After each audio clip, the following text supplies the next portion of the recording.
A Rakari blade was pressing against Nick Kennedy's throat, the jagged edge flirting with his carotid artery, while he breathed in the sweat and visceral fear filling the frigid cell. This wasn't how the Navy SEAL imagined his life ending after surviving the alien wars, sacrificing his mind and body in the radioactive trenches of Proxima B.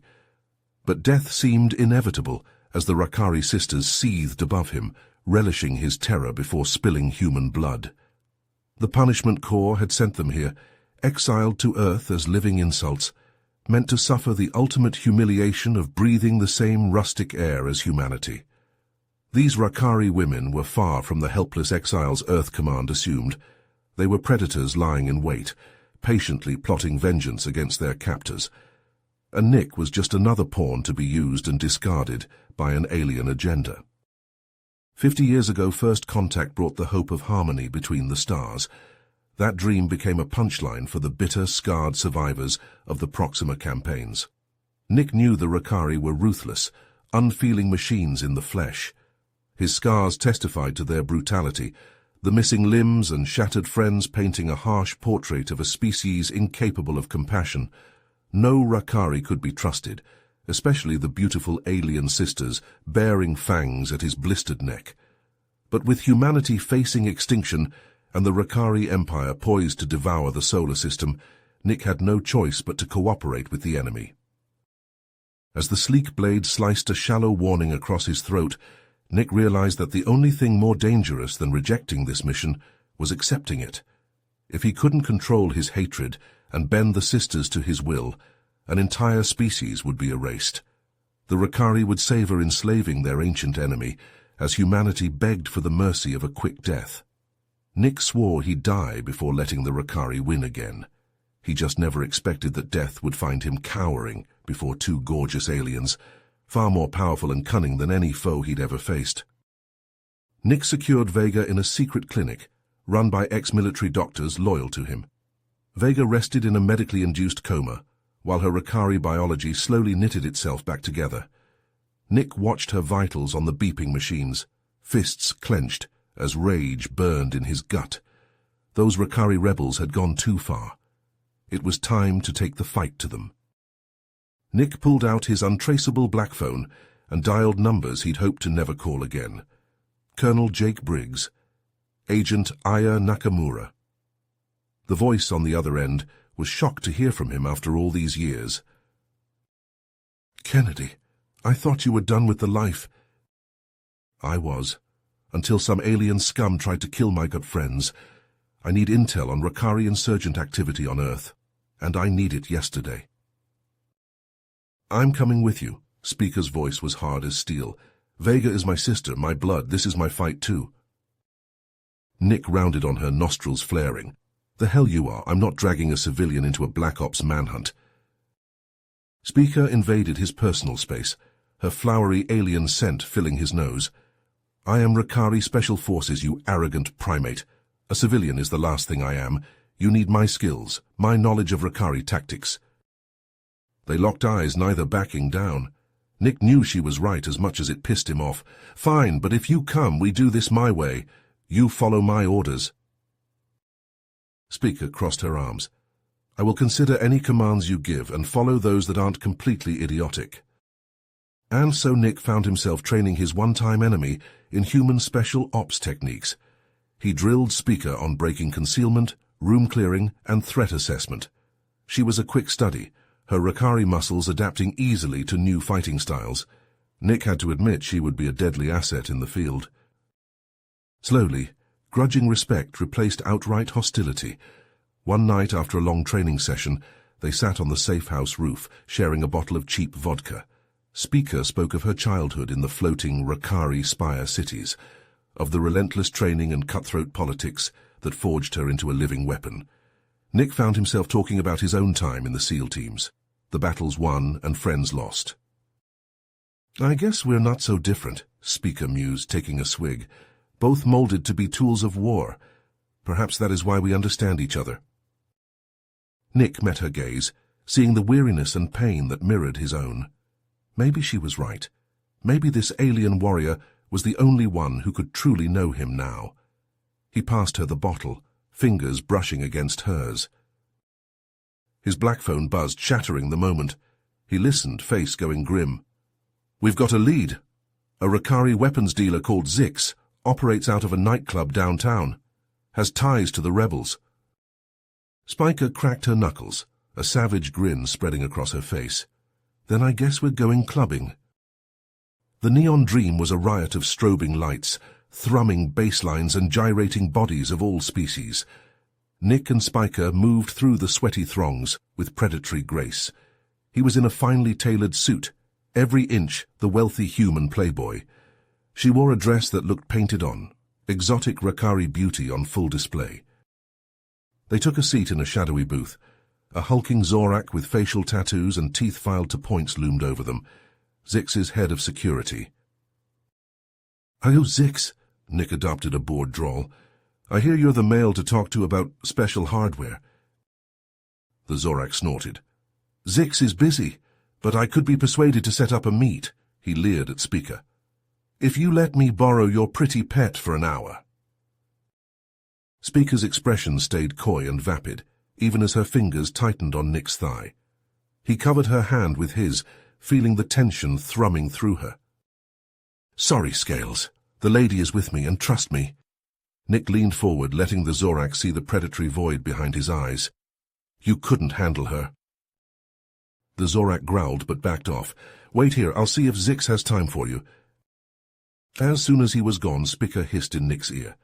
"I could have ripped out his tongue for that insult." "Later. We're here for info, not a fight." Nick pulled a small scanner from his pocket, aiming it at the booth. His eyes widened at the readings. "We've got trouble. Weapon scanners, hologram bafflers, top-of-the-line stuff." Spiker went still. "The Rakari Defense Ministry uses the same tech. How did they get it here?" "Let's ask Zix." Nick tucked the scanner away just as the Zorak returned. "Zix will see you now, but the female stays here." Nick squeezed Spiker's hand in warning. "Keep our friend company, darling. I won't be long." He followed the Zorak into a back room, where a tall Rakari male waited behind a force field desk. Zix had the cold arrogance of a lifelong criminal, secure in his power. "I don't like having my time wasted, human. You have 1 minute to convince me not to let Bruce here fillet you for my dinner." Nick smiled thinly. "The Rakari rebels, word is you've been supplying them. I want in on that action." Zix went still. "You're playing a dangerous game, human, asking questions like that." "I'm not Terran intelligence, if that's what you're worried about. Just a male who knows that the smart money is on the rebels." Zix studied him, reptilian eyes glittering. Then he smiled. "I could tell you tales of arming the rebels to overthrow your corrupt government, human, of Rakari war fleets poised to reclaim our old territory. But you don't actually care about any of that, do you?" Nick tensed. Zix stepped through the force field, moving to a terminal. "No, you're not here to join the cause. You're here to stop it. Did you really think your clumsy attempt at infiltration would work on me?" An alarm blared, and a dozen armed Rakari flooded into the room. Drak. He'd walked right into a trap. Nick drew his pistol, diving behind a metal crate as plasma fire filled the air. He needed to get to Spiker, but he was cut off. "Drop the gun, human." Zix's voice was coldly amused. "You're outnumbered and outgunned. Cooperate and I'll kill you quickly. Resist and I'll make a gift of your pelt to the rebels." Nick's mind raced furiously. No backup, no way out. All he could do was try to take as many of them down with him as he could. He checked his ammo, lips moving in a silent prayer for Spiker to get clear. Then the wall exploded inward, and all hell broke loose. Spiker's boot slammed into the Zorak's chest, sending him crashing through the crumbling wall. She spun, hair whipping around her face, and leveled a Rakari plasma rifle at the stunned guards. "I suggest you drop your weapons," she said coldly, "unless you want to see what your insides look like." Nick emerged from cover, pistol trained on Zix. The Rakari arms dealer raised his hands, a mocking smile on his lips. "The cavalry arrives. I underestimated you, human. And you, traitor," he sneered at Spiker, "turning against your own kind for this primate?" "My kind are those who fight for what's right," Spiker snarled. not cowards who sell out to the highest bidder. Nick kept his gun steady. It's over, Zix. Tell us where to find the rebels and maybe you'll live to stand trial. Zix laughed, a harsh, grating sound. You have no idea what you've stepped into, human. The rebels are just pawns in a much larger game. Nick's blood ran cold. Explain now. Why do you think I have human weapons tech? Why haven't your intelligence agencies stopped me? Zix's eyes glittered with malice. Because I'm working with them. They want the rebels to succeed, to weaken the Rakari government so they can swoop in and take what they want. Spiker hissed in shock. Traitors in the human government itself, collaborating with Rakari insurgents. Nick's mind reeled. If this was true, it went higher than he ever imagined, and Vega was still in danger. Where are they, he demanded, the ones pulling the strings? Zix's smile widened. Pray you never find out. Then he lunged for a hidden button on his desk. Nick fired, but too late. Alarms blared as blast doors slammed down, cutting off their escape. Zix lay dead on the floor, a smoking hole in his chest. Drac! Spiker swore. It's a trap! We need to move, Nick said grimly. If he was telling the truth, we just kicked the hornet's nest. They raced through the club, patrons screaming and scattering as more armed Rakari poured in. Nick and Spiker fought back to back, plasma bolts and bullets filling the air. They cut a path to the exit, leaving a trail of bodies in their wake. Outside, the street was chaos. Sirens wailed as police cruisers screeched to a halt, officers pouring out with weapons drawn. Nick grabbed Spiker's hand and pulled her into the shadows of an alley. We can't go back to the safe house, he panted. It's compromised. We need somewhere to regroup, come up with a plan. Spiker's eyes hardened with determination. I know a place. An old Rakari listening post abandoned since the war. It's not far. As they raced through the neon-lit streets, Nick's mind churned with the implications of Zix's revelations. Corrupt officials, secret deals, an enemy that could be anywhere, and at the heart of it all, two alien sisters who held the key to unraveling the conspiracy. He glanced at Spiker, her face set with fierce resolve. In that moment he realized just how much had changed between them. The hard shell of hate and mistrust had cracked, revealing something raw and real underneath. A connection forged in blood and shared purpose. He didn't know if it was enough to see them through the storm ahead, but for the first time since the war, he wasn't facing it alone. And that gave him a flicker of hope, a reason to keep fighting. Even if it meant charging headlong into the darkness, with only a rebel Rakari warrior by his side. The abandoned listening post was a stark concrete bunker, half buried in the bones of a derelict factory. Spiker led the way inside, activating long dormant systems with a few deft keystrokes. This was a black site, she explained as screens flickered to life. Used for monitoring human communications during the war, it should still be secure. Nick watched as she pulled up schematics, star charts, reams of data. What are we looking for? Patterns, anomalies.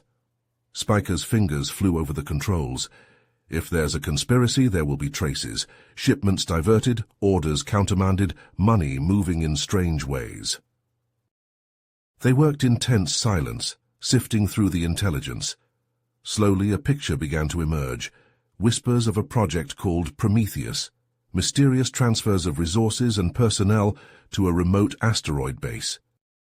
I've got something, Spiker said suddenly. A transmission from a General Thorn routed through a dozen relays. Listen to this. You think he's part of this? I'd bet my life on it. Nick's fists clenched. And I think I know what the package is, Rakari stealth tech, the same kind that killed my team. Spiker's eyes widened. They're going to use it to assassinate Vega, destabilize the exile community, trigger a crackdown, and provide a perfect excuse for the rebels to retaliate. Nick's voice was grim. It'll be all-out war with Thorn and his cronies pulling the strings. Nick nodded, checking his own weapons. It's a suicide mission. We'll be going up against Black Ops killers and Rakari insurgents.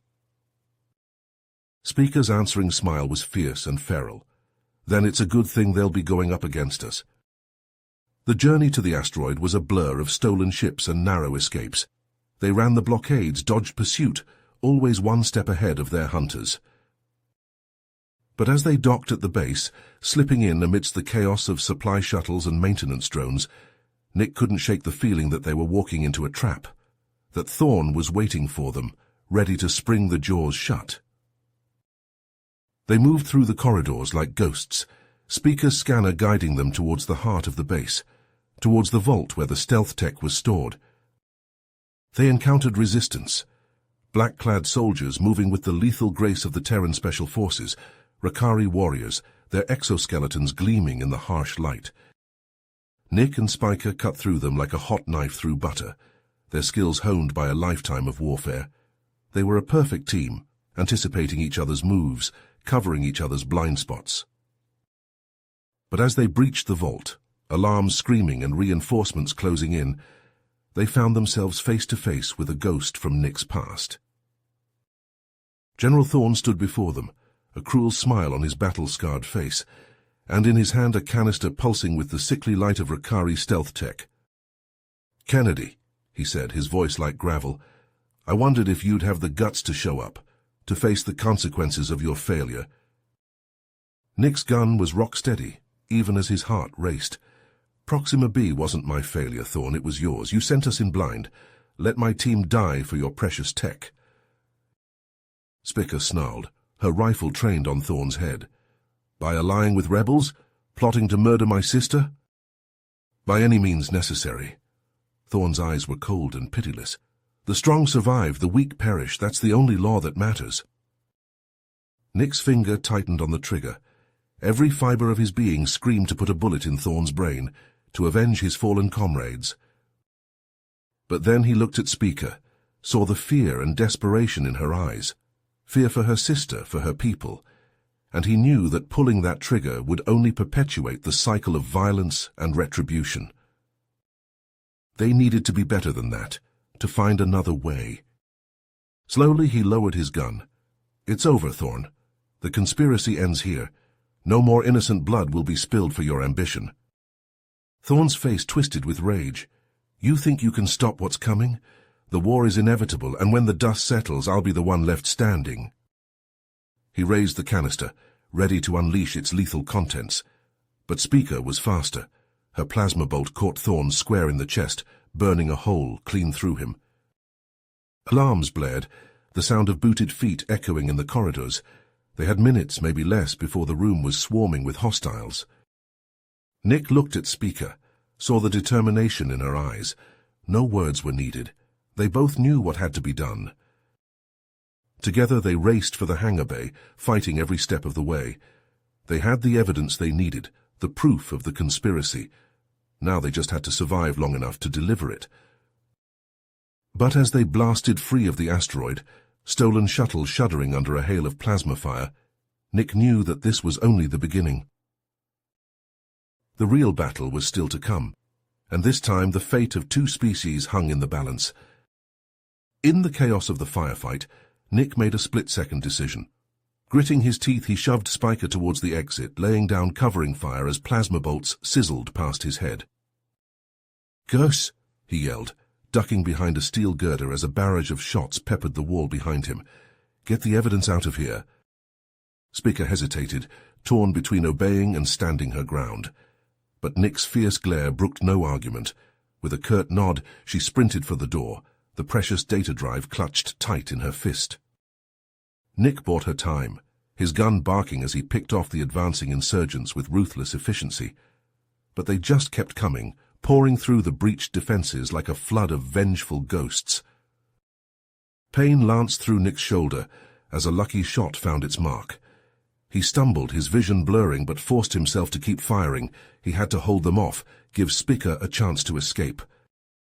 His gun clicked empty. The insurgents closed in, death in their eyes. Nick braced himself for the end, determined to go down fighting. But suddenly, Spiker was there, a whirlwind of lethal grace as she carved through the attackers. Her plasma rifle flashed, dropping rebels left and right as she fought her way to Nick's side. "I thought I told you to go," Nick grunted, pressing a hand to his bleeding shoulder. Spiker's eyes blazed with fierce determination. "And leave you behind? Not a chance." Together they fought their way clear of the facility, Spiker half carrying Nick as his strength ebbed away. They staggered into their waiting ship, alarms blaring behind them as the base went into lockdown. Spiker wasted no time, punching in coordinates as the ship blasted free of the asteroid. Nick slumped in the co-pilot seat, his breath coming in ragged gasps as the adrenaline faded and the pain hit him full force. "Easy," Spiker murmured, her hands gentle as she examined his wound. "You're losing a lot of blood." "I'll be fine," Nick lied through gritted teeth. "Just get us somewhere safe." Spiker shot him a look that said she saw right through his bravado, but she didn't argue, instead focusing on piloting the ship through the asteroid field and into the welcome darkness of space. As the stars blurred into streaks of light, Spiker turned to Nick, her expression unreadable. "That was a foolish thing you did back there. Brave, but foolish." Nick managed a weak grin. "Well, I couldn't let you have all the fun, could I?" Something flickered in Spiker's eyes, an emotion Nick couldn't quite place, but before he could dwell on it, darkness rushed up to claim him, and he knew no more. He woke to the soft beep of medical equipment and the feeling of a cool hand on his brow. Blinking groggily, he found himself lying on a makeshift cot, his shoulder swathed in bandages. Spiker sat beside him, her face drawn with exhaustion and worry, but as his eyes found hers, a relieved smile tugged at her lips. "Welcome back," she said softly. "You had me worried for a while there." Nick struggled to sit up, wincing as pain lanced through his arm. "How long was I out?" "A few hours." Spiker helped him adjust the pillows, her touch lingering a moment longer than necessary. "I managed to stop the bleeding and patch you up. Rakari field medicine. Comes in handy." Nick nodded, a lump forming in his throat as he realized just how close he'd come to death, and how much he owed to the alien woman beside him. "Thank you," he said hoarsely, "for saving my life again." Spiker's hand found his, her fingers twining with his own. "We're in this together, remember? I wasn't about to let you die on me." Something passed between them in that moment, a spark of understanding and connection that went beyond mere words. Nick felt his heart skip a beat, his pulse quickening as he lost himself in the depths of Spiker's eyes. But the moment was shattered by the chirp of the comm system. Spiker pulled away, her expression turning businesslike as she answered the call.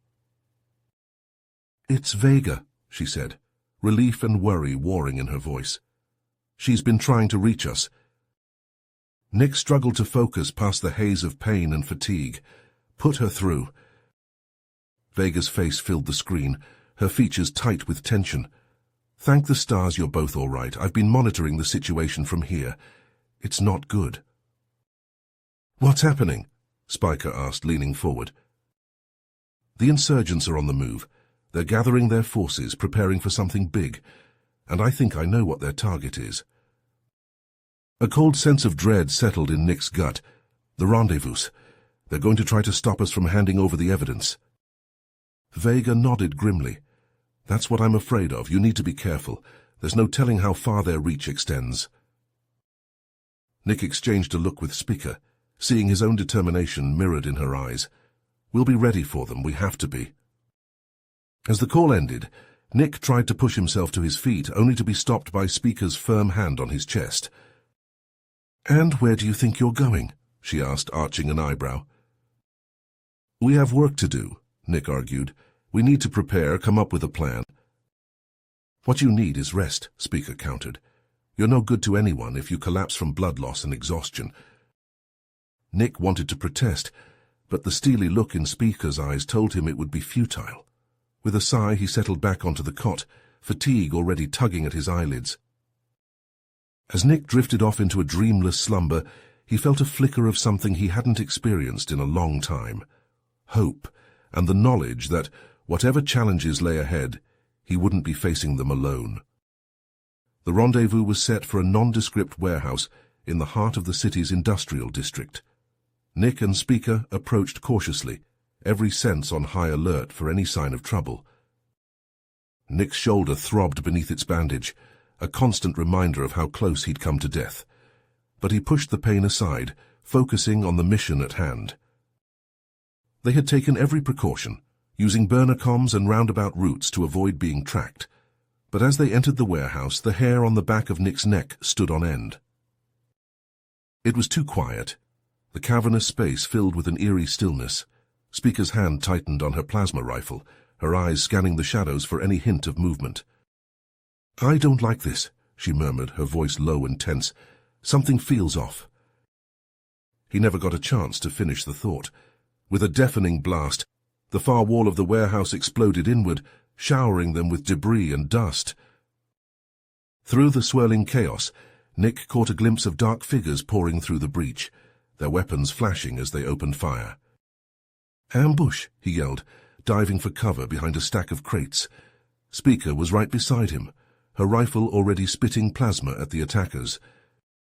It was a brutal, vicious firefight, the air thick with the stench of ozone and scorched metal. Nick and Speaker fought back to back, their movements perfectly synchronized as they cut down the insurgents with ruthless efficiency. But for every enemy they felled, two more seemed to take their place, an endless tide of fanatical fury. Nick's gun clicked empty, and he cursed, scrambling for a fresh clip. Beside him, Speaker cried out in pain, a lucky shot grazing her arm. Nick's heart clenched with fear and rage, a red mist descending over his vision. He surged to his feet, heedless of the shots whizzing past his head. All that mattered was protecting Speaker, ending this threat once and for all. But even as he fought with the strength of desperation, Nick knew it was a losing battle. They were outnumbered and outgunned, the insurgents closing in from all sides. Just as all seemed lost, a new sound joined the cacophony of battle. The high-pitched whine of Ricari pulse rifles, the sizzle of plasma cutting through the air. Nick risked a glance over the crates, his eyes widening in disbelief. There, striding through the smoke and chaos like an avenging angel, was Vega. She was a sight to behold, her Ricari armor gleaming in the dim light, her face set in a mask of grim determination. In her hands, she wielded a pair of sleek, deadly rifles, their muzzles flashing as she laid waste to the insurgents.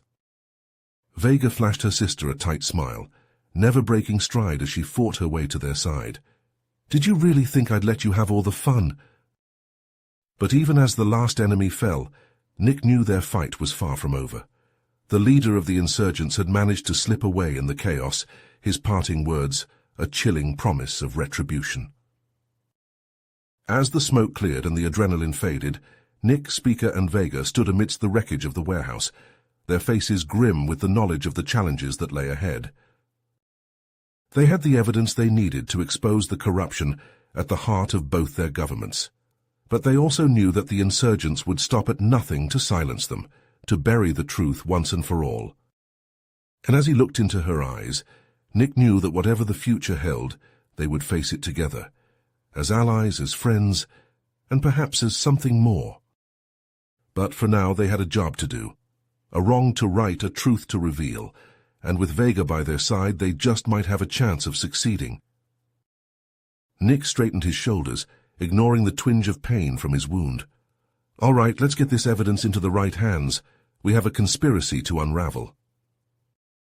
Spiker and Vega nodded, their expressions mirroring his own determination. Together they set off into the uncertain future, ready to face whatever challenges lay ahead. For they knew that the only way to forge a lasting peace between their peoples was to first expose the lies and corruption that threatened to tear them apart. And that was a fight they would never back down from, no matter the cost. The evidence hit the media like a plasma bolt, shattering the fragile peace and igniting a firestorm of outrage. Protests erupted in the streets as the depth of the corruption was laid bare. Government buildings burned, the flames of anger and betrayal consuming the night. At the center of the maelstrom stood Nick, Speaker, and Vega, their names on every lip, their faces plastered across every screen.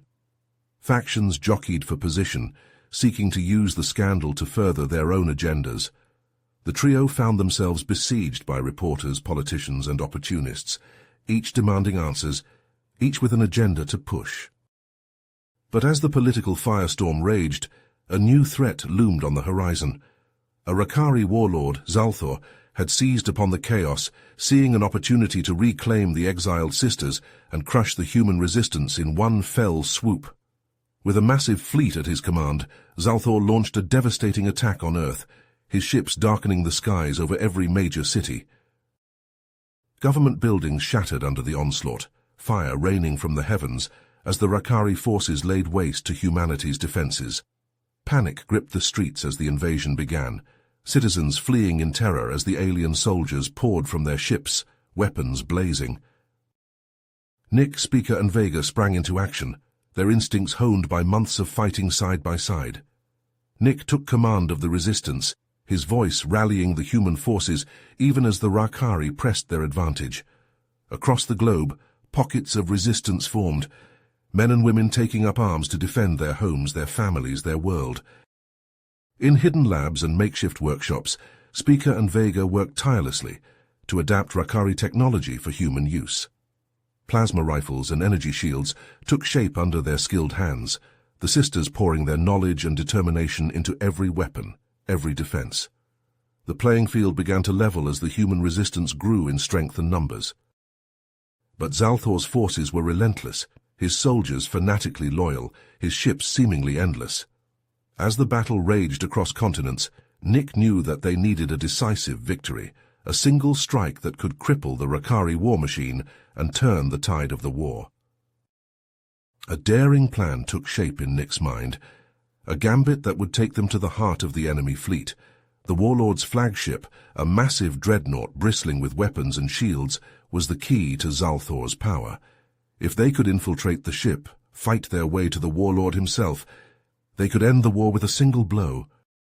Speaker and Vega were at Nick's side as he assembled his team, a hand-picked group of the best fighters from both races, men and women who had lost everything to the war, who carried the scars of battle on their bodies and in their hearts.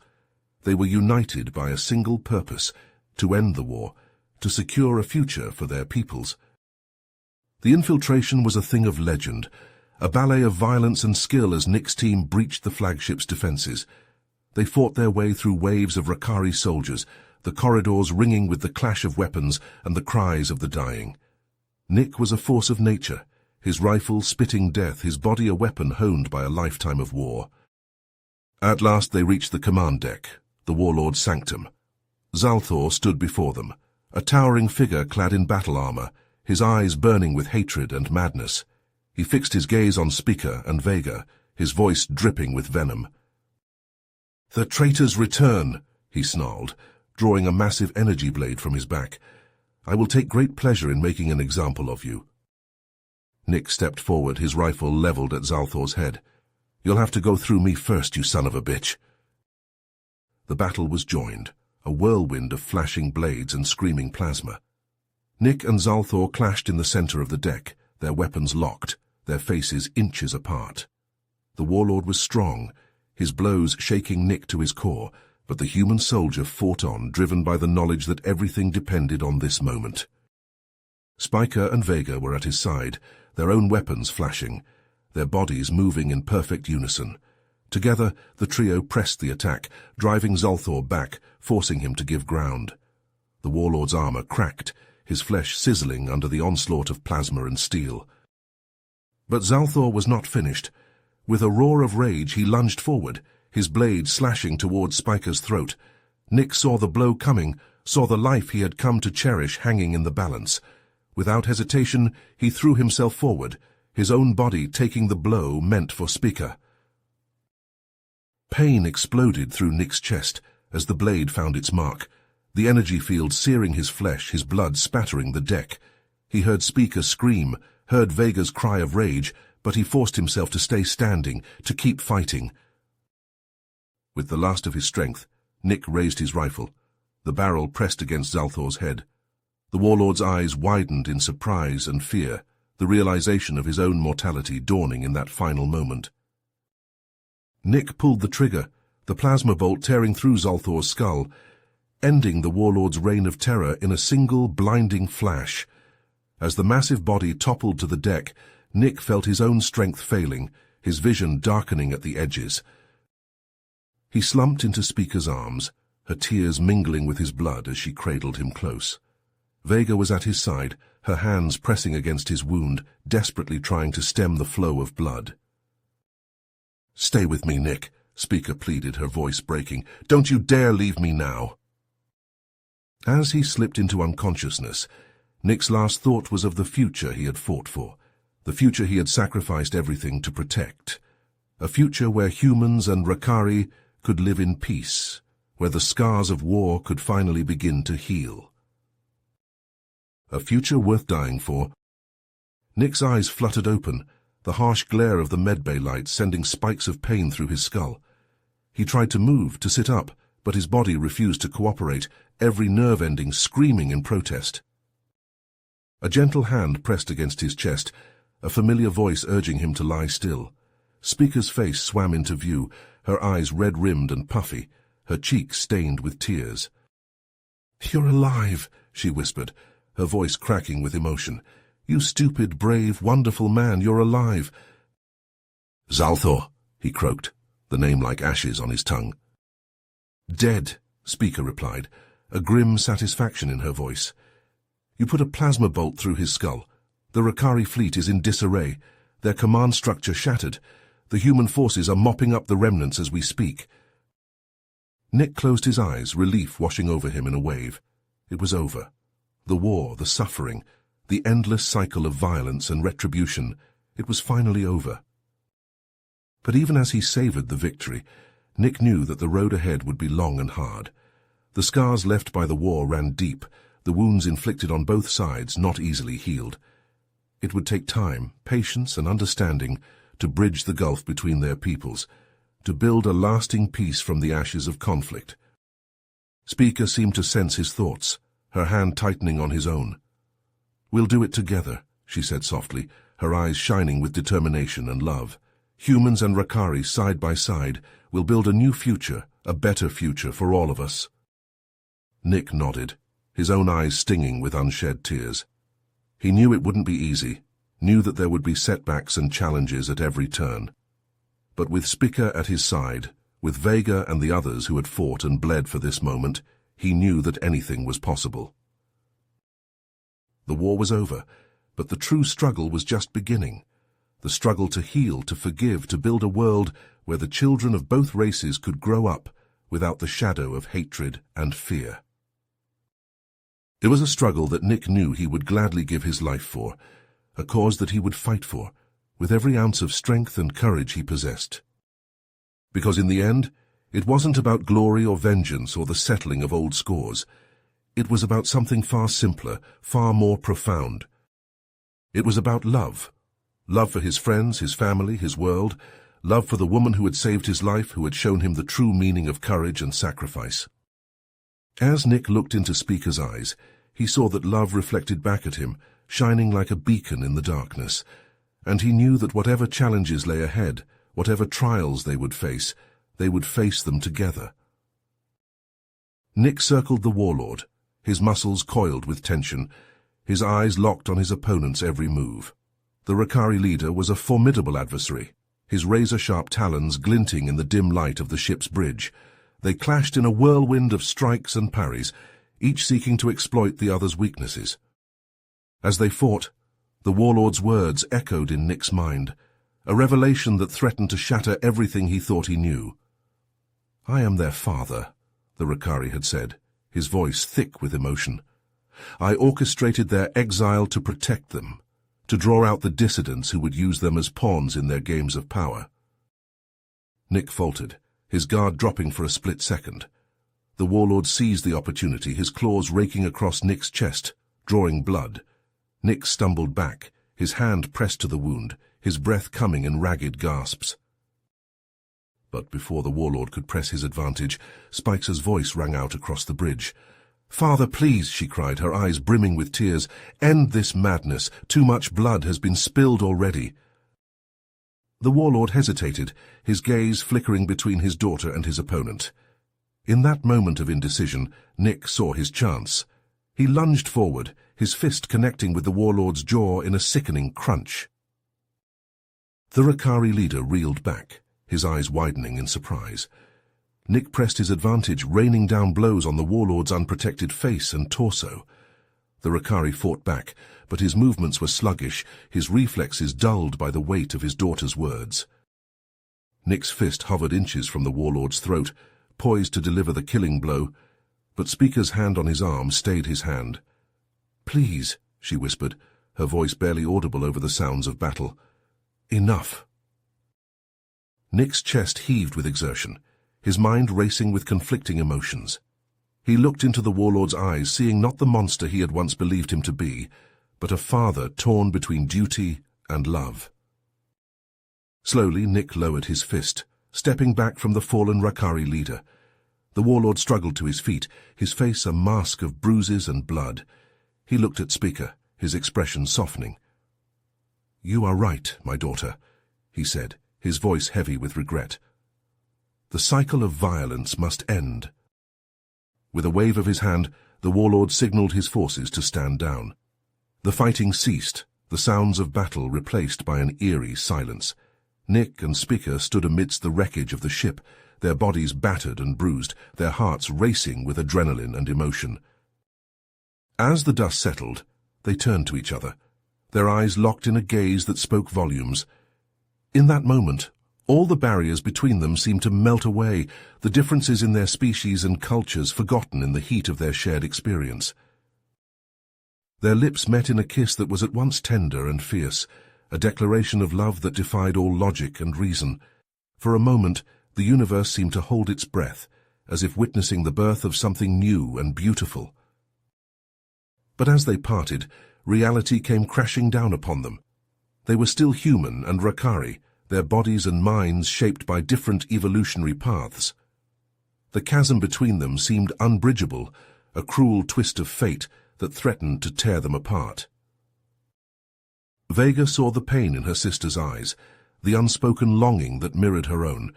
She knew that she could not let their sacrifices be in vain, that she had to find a way to bring their two peoples together. For weeks she pored over the Rakari archives, searching for any scrap of knowledge that might hold the key to their future. And then, buried deep within the ancient texts, she found it, a long-forgotten technique for splicing human and Rakari genes, a way to create a new generation of hybrids that could bridge the gap between their species. With renewed hope, Vega brought her discovery to Nick and Speaker. They knew that the path ahead would be fraught with danger and uncertainty, that they would face opposition from both their own people and the Rakari. But as they looked into each other's eyes, they knew that they had no choice. They had to take the risk to forge a new future for themselves and for the generations to come. And so, with heavy hearts and determined spirits, Nick and Speaker set out on a journey to the Rakari homeworld, ready to face whatever challenges lay ahead. For in each other, they had found something worth fighting for, a love that transcended all boundaries and defied all odds. The Rakari homeworld was a kaleidoscope of towering spires and sprawling cities, a testament to the species' technological prowess. As their ship descended through the atmosphere, Nick felt a mix of anticipation and apprehension churning in his gut. Beside him, Speaker gripped his hand, her eyes fixed on the rapidly approaching ground. The landing pad was a hive of activity, with Rakari of all ages and castes milling about. As Nick and his companions disembarked, they were met with a cacophony of reactions. Some Rakari cheered and applauded, hailing them as heroes who had brought about a new era of understanding between their species. Others hissed and spat, their faces twisted with disgust at the sight of the traitors who had dared to defy the natural order. Vega stepped forward, her voice ringing out above the din. "People of Rakar, hear me. We come in peace, seeking the knowledge that will bring our species together. The time for division and hatred is over. Let us work together to build a future of unity and progress." "We've been waiting for you," their leader said, a fierce-looking female with a jagged scar across her cheek. "The technology you seek is hidden deep in the wilderness, in a place few dare to tread. But with your help, we can finally bring an end to the oppression and lies that have held our people back for so long." Nick nodded, his jaw set with resolve. Lead the way, we're ready for whatever challenges lie ahead. The journey was arduous, a grueling trek through dense jungles and treacherous swamps. The Rakari rebels proved to be invaluable guides, their knowledge of the terrain and local wildlife helping Nick and his companions avoid the worst of the dangers. As they pressed deeper into the wilderness, they began to uncover more of the Rakari's dark history. In hushed whispers around the campfire, the rebels spoke of the genetic experiments that had been carried out in secret, of the dissidents who had been silenced and suppressed for daring to question the status quo. Nick felt a growing sense of unease, a creeping realization that the Rakari society was built on a foundation of lies and manipulation. But he also knew that the key to his and Speaker's future lay ahead, in the long-abandoned research facility that held the secrets of the gene splicing technology. They were just a day's march from their destination when the ambush came. A group of Rakari loyalists, heavily armed and fiercely determined, burst from the underbrush, their weapons blazing. Nick and Speaker reacted instantly, their combat instincts honed by months of fighting side by side. They moved as one, ducking and weaving through the hail of plasma fire, their own weapons spitting death at their attackers. The Rakari rebels fought with equal ferocity, their claws and fangs ripping into the loyalists with savage fury. But the loyalists had numbers on their side, and Nick could feel his strength flagging as the battle wore on. A searing pain lanced through his shoulder as a plasma bolt found its mark, and he stumbled, his vision blurring. Speaker was at his side in an instant, her face a mask of rage and desperation as she stood over him, her rifle blazing.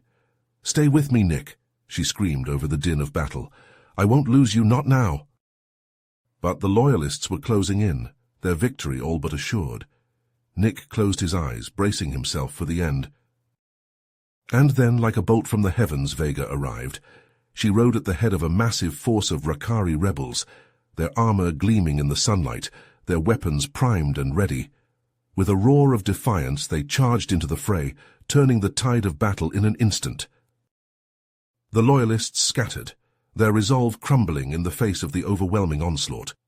Nick and Speaker fought their way to Vega's side, their faces streaked with blood and sweat, their hearts pounding with adrenaline and relief. "I knew you'd come," Spiker said, her voice hoarse with emotion. Vega grinned, her teeth flashing in the sunlight.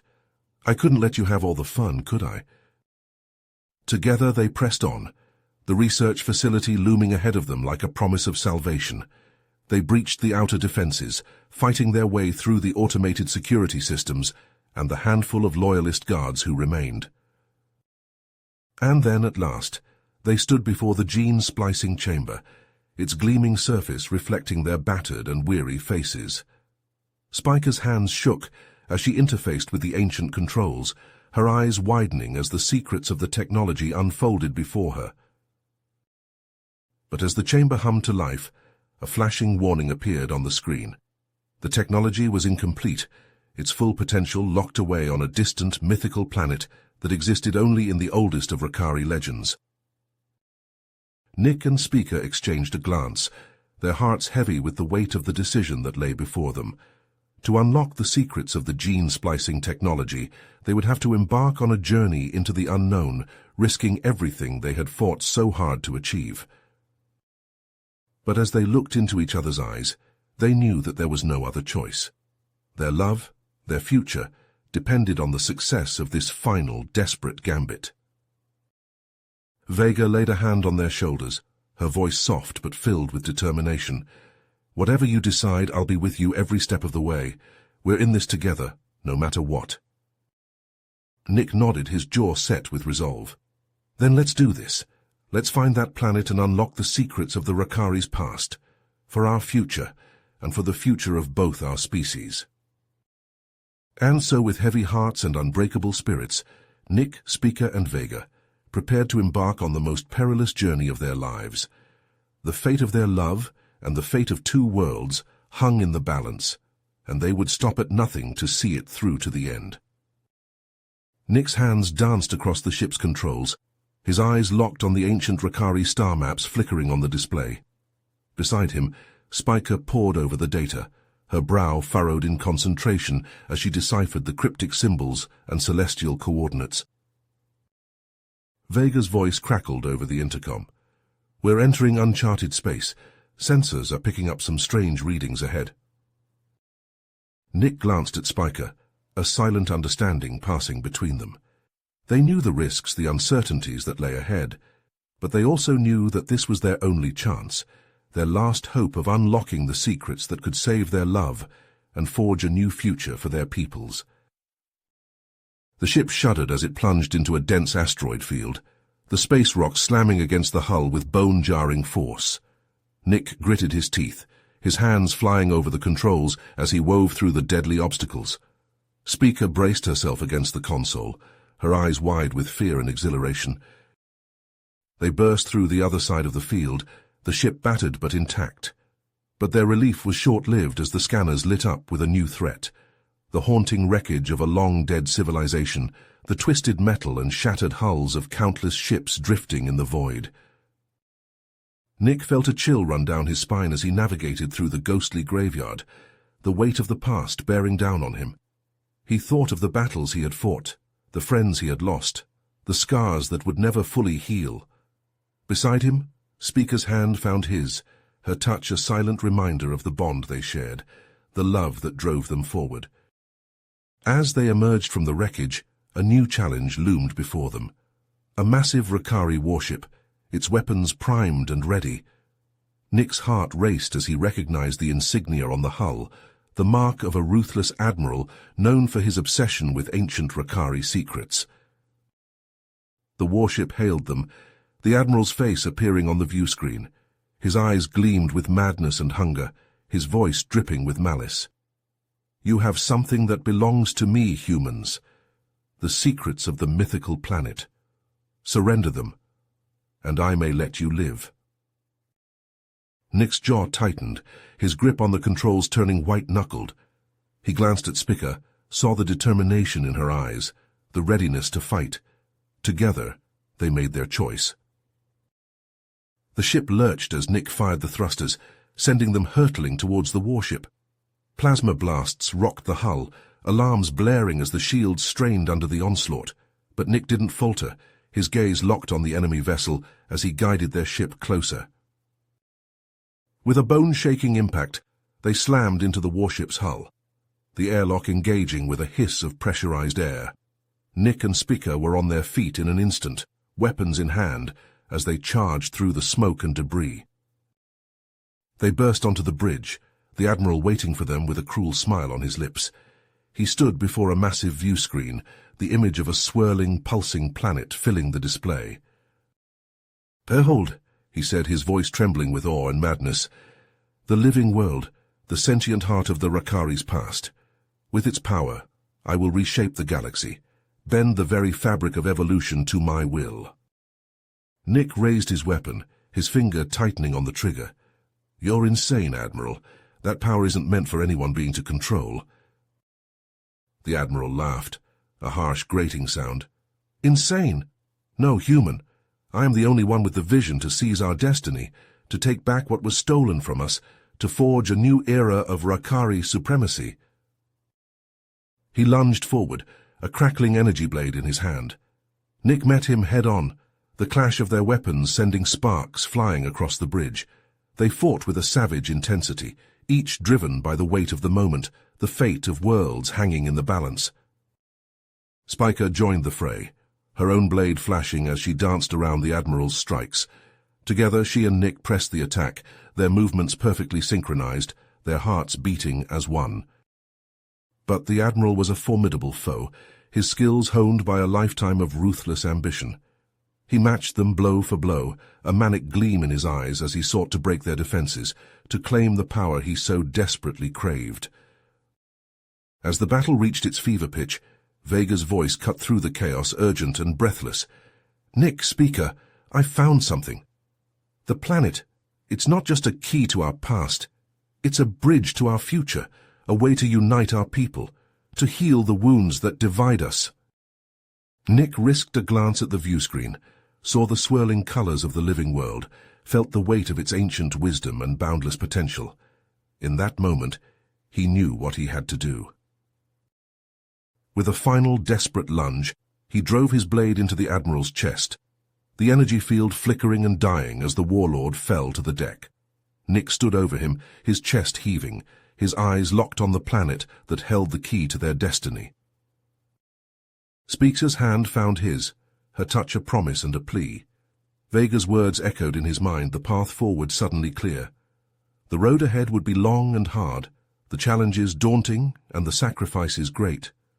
But with the strength of their love, the bonds of their friendship and the hope of a brighter future, they would face it together. For the sake of their peoples, for the sake of the galaxy, for the sake of the love that burned within them, they would make their stand.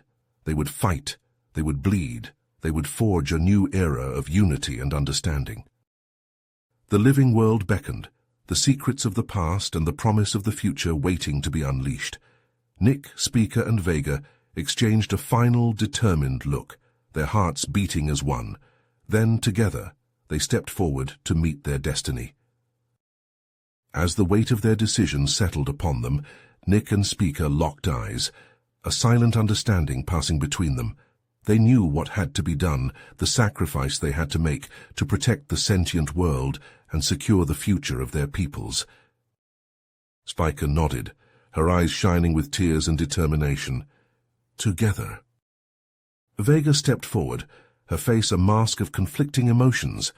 She knew her place was with her people, to lead them into a new era of peace and understanding. But the thought of losing her sister, of saying goodbye to the human who had become so much more than an ally, tore at her soul. Nick joined the embrace, his strong arms encircling the sisters, the three of them bound by a love that transcended species and cultures. They clung to each other, savoring the last moments of their time together. Finally, they pulled apart, their faces streaked with tears but their resolve unshaken. Vega stepped back, her eyes locked on her sister and the human who had changed everything. "I will never forget you," she said, her voice thick with emotion. "Your sacrifice, your love, it will be the beacon that guides our people to a better future." Nick and Speaker nodded, their hands clasped tight as they turned to face the heart of the sentient world. The pulsing light seemed to beckon them, a siren's call that tugged at their very souls. "Are you ready?" Nick asked, his gaze never leaving the shimmering portal. Spiker squeezed his hand, her resolve unwavering. "With you by my side, I'm ready for anything." Together they stepped forward, their bodies dissolving into pure energy as they merged with the planet's essence. The light intensified, a blinding flash that filled the chamber, forcing Vega to shield her eyes. When the light faded, Nick and Speaker were gone, their consciousness now one with the sentient world. A shimmering barrier had formed around the planet, a protective shield that would keep it safe from those who sought to exploit its power. Vega stood alone, her heart heavy with grief and purpose. She knew the path that lay ahead of her, the challenges she would face in uniting her people and forging a new path forward. But as she turned to leave, a whisper seemed to fill the air, a final message from the lovers who had sacrificed everything. "Hope and love, Vega. Hope and love will light the way."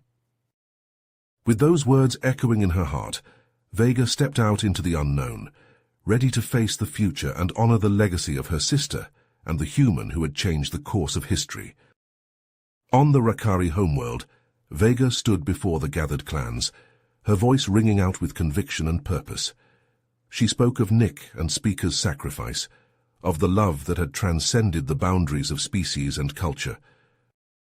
"They gave their lives so that we might have a future," she said, her eyes shining with unshed tears. "A future of peace, of understanding, of unity. Let their legacy be the foundation upon which we build a new society, one that embraces the best of both our peoples." The clans listened, their faces a mix of awe and skepticism. But as Vega continued to speak, her words painting a picture of a brighter tomorrow, a murmur of hope began to build. In the days and weeks that followed, Vega worked tirelessly to bring the Rakari together. She met with leaders from every clan, listening to their concerns and dreams, forging alliances and finding common ground. Slowly but surely, The old barriers began to crumble, the ancient animosities giving way to a new sense of purpose. Under Vega's guidance, the Ricari reached out to humanity and other species, forming partnerships and treaties that would shape the future of the galaxy. As the years passed, Vega's influence grew, her wisdom and compassion earning her the respect and admiration of all who knew her. She became a symbol of hope and unity, a living embodiment of the ideals that Nick and Speaker had fought and died for. But even as she achieved great things, Vega never forgot the sacrifices that had made it all possible.